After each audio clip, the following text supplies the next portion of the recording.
Hi, I'm Dan, and I work on OpenSocial, and today I'm going to take you through the basic steps in running your own OpenSocial applications. So the first thing that we're going to do is do a little primer on gadgets, and gadgets at their basic level are just XML files, and so we're going to take a quick look at what a gadget XML file looks like.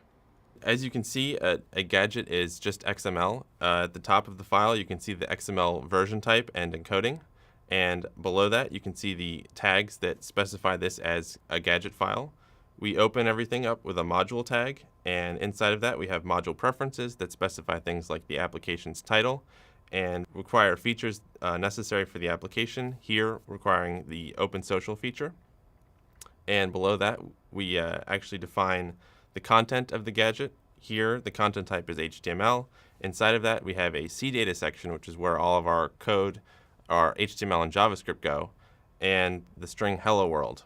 So now that that little intro is out of the way, we can go down and run our first social application.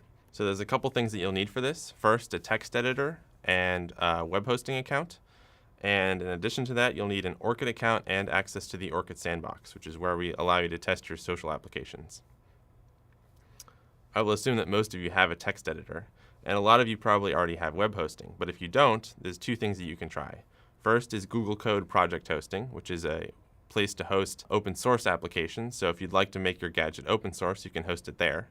And if you don't want to do that, you can use Google Page Creator, which allows you to upload HTML files, edit HTML files, and upload other non-HTML files like gadget specifications, like we're writing here. So once you have that out of the way, you're going to need to create an Orchid account, which is pretty straightforward. Just go to orchid.com and it'll walk you through the steps.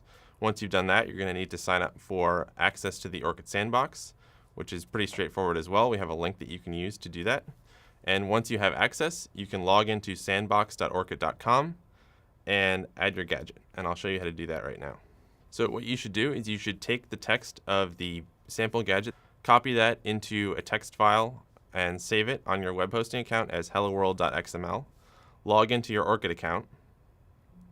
Click on the Edit button next to Apps on the left-hand side of the page.